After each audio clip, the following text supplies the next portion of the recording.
तो welcome friends, नमस्कार दोस्तों आप सभी का।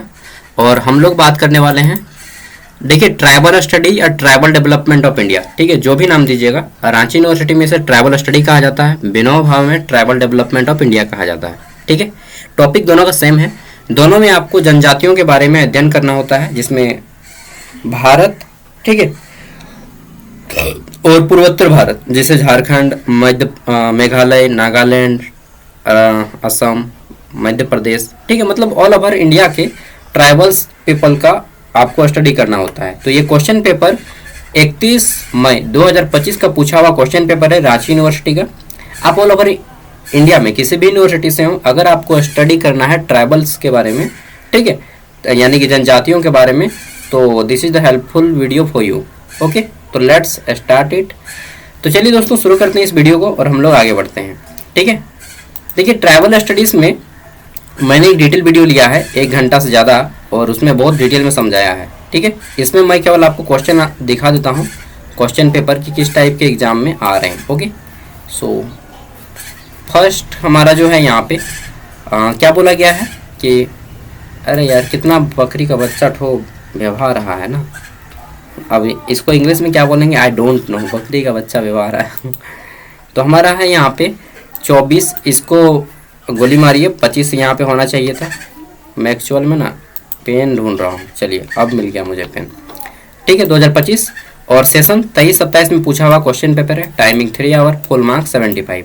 ओके, एमडीसी मतलब होता है एम से मल्टी, डी से डिसिप्लिनरी, सी से कोर्स, मल्टी डिसिप्लिनरी कोर्स। ठीक है, और यहाँ पे ग्रुप ए आता है। ठीक है, ग्रुप ए कंपलसरी सेक्शन है। इसमें आपके 1 मार्क्स वाले 5 क्वेश्चन पूछे गए हैं। ठीक है, और इसका आंसर, इस पेपर का आंसर आप हिंदी इंग्लिश किसी में भी कर सकते हैं। ठीक है, तो पहला हमारा क्वेश्चन है कि what is the full form of ST. ठीक है, what is the full form of ST. ST का फुल फॉर्म क्या होता है? तो एस से होता है शेड्यूल, टी से होता है ट्राइब। शेड्यूल ट्राइब, हिंदी में इसको बोलते हैं अनुसूचित जनजाति। क्या बोलते हैं? अनुसूचित जनजाति। ठीक है, भारत के संविधान में एसटी मान्यता दिया गया है अनुसूचित जनजाति के नाम से। और भारत की सबसे बड़ी जनजाति जो है भील है, जो कि मध्य प्रदेश में पाई जाती है। ठीक है, दूसरी गोंड है और तीसरी है संथाल, जो कि झारखंड में पाई जाती है। एसटी के फुल फॉर्म समझ गए? शेड्यूल ट्राइब, हिंदी में अनुसूचित जनजाति बोलते हैं। ठीक है, अगर आपने इसका आंसर ऐसा किया होगा तो बहुत अच्छा, 1 मार्क्स आपको मिल गया।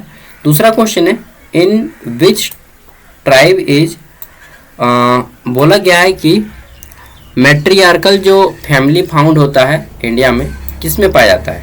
ठीक है, तो in which tribe is matriarchal family found in India. तो मैट्रियार्कल यानी कि जो मातृसत्तात्मक, एक होता है पेट्रियार्की, एक होता है मैट्रियार्की। ठीक है, एक होता है पितृसत्तात्मक, एक होता है मातृसत्तात्मक। पितृसत्तात्मक जिसमें पिता की प्रधानता होती है। ठीक है, क्या होती है? पिता की प्रधानता। और एक होता है मातृसत्तात्मक जिसमें माता की प्रधानता होती है। ठीक है, माता मने जैसे माँ के नाम से जाने जाएंगे। जैसे शादी होता है किसी बच्चे का, तो उसका बाप का जो नाम होता है उसके नाम से बच्चा जाना जाता है। ठीक है, शादी होने के बाद क्या होता है, पुरुष जो है, महिलाएं पुरुषों के घर चली जाती हैं। तो ये क्या हो गया? पितृसत्तात्मक, यहाँ नहीं कि वह पिता के खानदान में जा रहा है। ठीक है, लड़का जो है पिता के खानदान से परंपरा चलता है।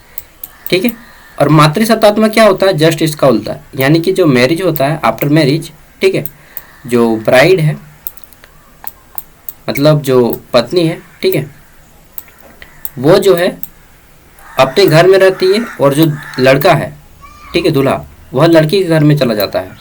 मतलब जिसको हम लोग आम बोलचाल की भाषा में बोलते हैं कि क्या बोलते हैं उसको यार, घर जमाई, वो जो है एक्चुअल में जब होता है तो उसको मातृसत्तात्मकता बोली जाती है। ठीक है, यानी कि जिसमें माता के वंशज की प्रधानता होती है उसको मातृसत्तात्मक बोला जाता है। और ख़ास करके ये जो है आपका मेघालय साइड में देखा जाता है, गारो खासी में। ठीक है, गारो खासी में क्या होता है मेघालय में, मालूम है? मेघालय जिसकी राजधानी शिलोंग है, वहाँ पे महिलाएं शादी होकर नहीं जाती हैं पुरुष के घर, बल्कि पुरुष जो है शादी होकर जाती है महिलाओं के घर।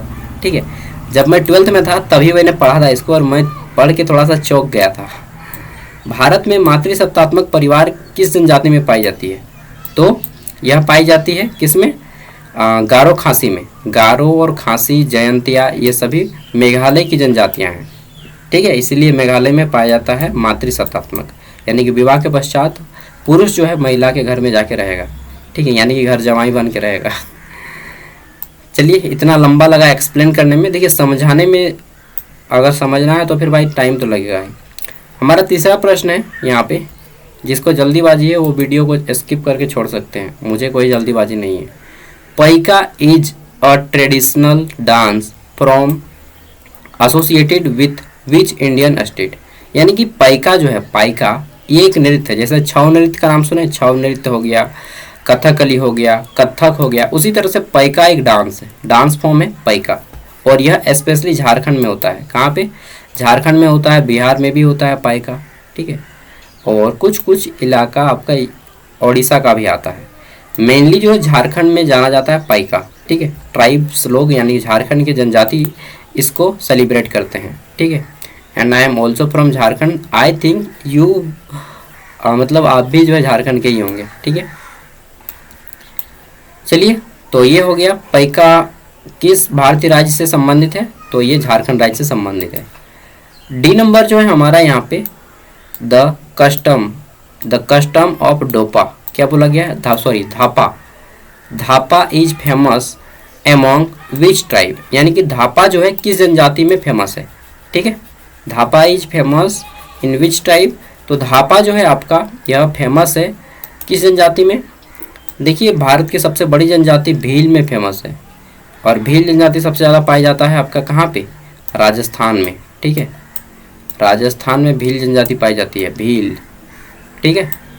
राजस्थान कहाँ गया जी? राजस्थान लिखो, चलो नहीं लिखा था है भाई अच्छा से, राजस्थान, ठीक है। राजस्थान में धापा पाया जाता है, और यह जो है जनजाति भील जनजाति है, ठीक है।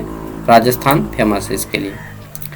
चलिए आगे बढ़ते हैं। तो हमारा पांचवा प्रश्न जो पूछा गया है, मोबाइल में अच्छा होता है यार, लैपटॉप में ना अच्छा नहीं होता है, ठीक है। लैपटॉप में अगर आप स्क्रीन रिकॉर्ड कीजिएगा ना तो अच्छा से नहीं होता है, मतलब माउस सही से वर्क नहीं कर पाता है। फिर है हमारा तुम दक किस संगीत वाद्य यंत्र का दूसरा नाम है? तो तुम दक जो है ढोल बजाए है ना, तो हाँ, ढोल मांदर बाजे रे, वही ढोल मांदर को ही हम लोग जो है तुमदक बोलते हैं। लिख दीजिएगा, ढोल मांदर को दूसरा नाम तुमदक बोलते हैं। तुमदक किस वाद्य यंत्र का दूसरा नाम है? तो ढोल मांदर, ठीक है। मांदर लिखिए चाहे ढोल लिखिए, चाहे दोनों लिखिए, ठीक है। अब 5 मार्क्स वाले क्वेश्चन इसमें जो पूछे गए हैं, इसमें हमारा पहला क्वेश्चन है युवागिरी पर संक्षिप्त टिप्पणी लिखें। तो आदिवासी जनजाति के लिए छात्रावास समझ लीजिए, जिसमें वो अपनी परंपराओं के बारे में सीखते हैं विवाह से पूर्व, ठीक है। विवाह से पहले सभी कुंवारी लड़कियां और लड़के युवागिरी में रहते हैं, ठीक है, जिसको गितियोड़ा, योंग खेड़पा और क्या क्या नाम दिया जाता है यार, ठीक है, घोटूल, ये सब युवागिरी का नाम है। अलग अलग जनजाति युवागिरी को अलग अलग नाम से जानते हैं। युवागिरी मतलब छात्रावास, हॉस्टल, ठीक है, समझ गए ना। चलिए मैं शॉर्ट में समझा रहा हूँ, डिटेल में मैंने वीडियो बनाया है, उसको इसी वीडियो के एंड स्क्रीन में दे दूंगा। अगला है प्रथागत कानून से आप क्या समझते हैं? What do you mean by customary law? Customary law क्या होता है?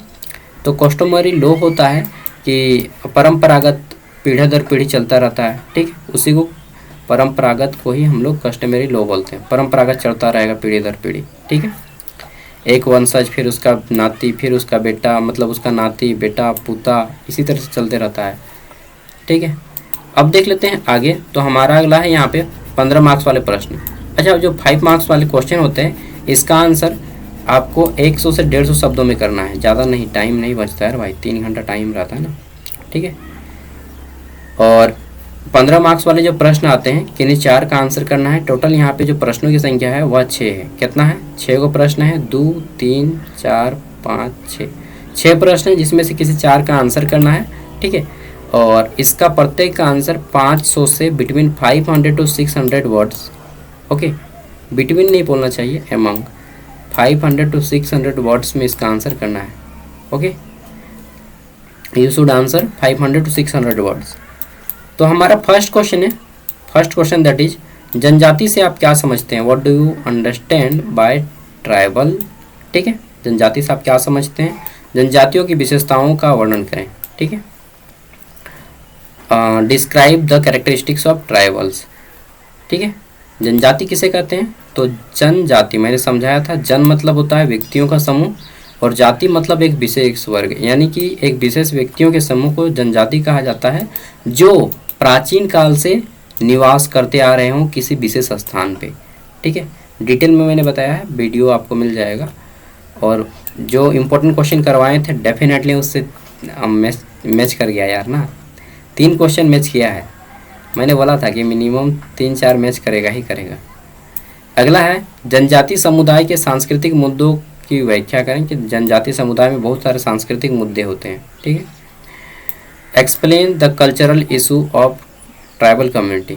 ठीक है, तो ट्राइबल कम्युनिटी के बहुत सारे सांस्कृतिक मुद्दे हैं, उन सबको बताना, जैसे कि जाहिर थान हो गया। ठीक है, और क्या क्या बोलते हैं मुझे नहीं मालूम है, उतना डिटेल में अभी एक्सप्लेन नहीं कर पा रहा हूँ। अगला है भारत में विजन जाति के विभिन्न कारकों की व्याख्या करें। विजन जाति ये क्या है? Explain the various factor of detribalization in India. ये क्या है? Detribalization, I don't know about detribalization, और ये क्वेश्चन मैं फर्स्ट टाइम रीड कर रहा हूँ, इसीलिए आपको पहले प्रश्न पढ़ना चाहिए कि मैं इसको बना पाऊँगा या नहीं। जिसको बना पाएंगे उसी को बनाइएगा, नहीं तो फिर लिख लीजिएगा आधा अधूरा और फिर पूरा भी नहीं कर पाएंगे तो कम मार्क्स मिलेगा। ठीक है, जिसको समझ पाएंगे कि इसको अच्छे से पूरा दबा के लिख पाएंगे उसी को लिखिएगा। ठीक है, 7 नंबर क्वेश्चन है कि what is the social structure of tribal society, describe it. जनजातीय समाज की सामाजिक संरचना क्या है, इसका वर्णन करें। यार माथा तो दर्द करने लगा अचानक से मेरा, 1 मिनट।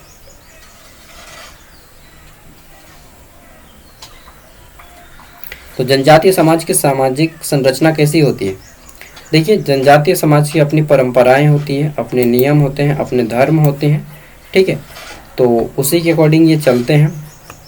सामाजिक संरचना के बारे में बताना है कि समाज में उनको कुछ खास परंपराएं होती हैं, जैसे उनका जो पंचायत होता है, ठीक है, उसके हेड होते हैं परहा, परगना, मांझी। ठीक है, नेक्स्ट है हमारा यहाँ पे अगला जनजातीय। ठीक है, जनजातीय समुदायों द्वारा सामना किए जाने वाले कुछ सामान्य आर्थिक मुद्दों की व्याख्या करें। इसके बारे में मैंने ऑलरेडी बताया हुआ है कि जनजातीय लोग आर्थिक रूप से कमज़ोर होते हैं। क्यों? क्योंकि उनके पास कोई टेक्निकल नॉलेज नहीं है, समाज शहर से दूर रहते हैं। अक्सर ये जनजाति किसी जंगल के इलाकों में रहते हैं। ठीक है, दूर दराज के इलाकों में जहाँ पे इनको व्हीकल यानी कि जो ट्रांसपोर्ट है, गाड़ी घोड़ा, उन सब से भी मेन हाईवे से दूर रहते हैं। ठीक है, गवर्नमेंट की स्कीम इन तक नहीं पहुंच पाती है, इनमें हेल्थ प्रॉब्लम रहता है। ठीक है, बेरोजगारी रहती है। इनकी जो मुख्य आय का स्रोत रहता है वह रहता है क्या? इनके मुख्य आय का स्रोत रहता है खेती बाड़ी और जंगल के जितना भी उत्पाद हैं वो सभी को बेचकर ये करते हैं। और आजकल लिखिएगा इस तरह से कि आजकल कुछ कुछ बच्चे जो है बड़े होके बाहर काम करने के लिए जा रहे हैं, तो इनके पास जो है बेसिकली आर्थिक स्थिति बहुत ख़राब रहती है। ठीक है, इसीलिए हमें एसटी को रिजर्वेशन देने की आवश्यकता है ताकि एसटी जो है मुख्य धारा में आ सके। मुख्य धारा समझते हैं जी, कि पैरेलल में आ सके, कि समाज के अन्य लोगों की तुलना इनकी बराबरी को लाने के लिए इन्हें रिजर्वेशन देना पड़ेगा। और कुछ लोग बोलते हैं रिजर्वेशन गलत है। मैं मानता हूँ रिजर्वेशन गलत है, लेकिन हर जगह नहीं गलत है। रिजर्वेशन कहाँ गलत है मालूम है? अब किसी डॉक्टर को बना रहे हैं, मेडिकल की पढ़ाई में रिजर्वेशन देना चाहिए, लेकिन डॉक्टर बनने में रिजर्वेशन नहीं देना चाहिए। बाकी हर जगह दे दीजिए रिजर्वेशन। मैं केवल डॉक्टर में रिजर्वेशन नहीं चाहता हूँ, क्योंकि डॉक्टर जो है ना फुल नॉलेजेबल होना चाहिए यार। उसको चाकू छुरा चलाना है, मेडिसिन देना है, तो डॉक्टर जो है वहाँ पे रिजर्वेशन नहीं चलना चाहिए। जब डॉक्टर की वैकेंसीज आती हैं तो उसमें रिजर्वेशन ना हो, बाकी सभी में रिजर्वेशन हो। डॉक्टर की पढ़ाई में रिजर्वेशन हो, लेकिन डॉक्टर में रिजर्वेशन ना हो। ठीक है, आपको मेरी बात अच्छा लगे तो ठीक, बुरा लगे तो सॉरी। चलिए, जनजातीय संस्कृति के घटकों की व्याख्या करें। जनजातीय संस्कृति के कितने घटक होते हैं ये बताने हैं। तो इस टाइप के क्वेश्चन आए हैं। अगर आपको डिटेल में आंसर जानना है तो सभी का मैंने ऑलरेडी अपलोड कर दिया है, आप देख सकते हैं। Thank you for watching this video. अगर आपको इसका PDF चाहिए तो PDF हमारे वीडियो को डिस्क्रिप्शन में मिल जाएगा। Okay, bye.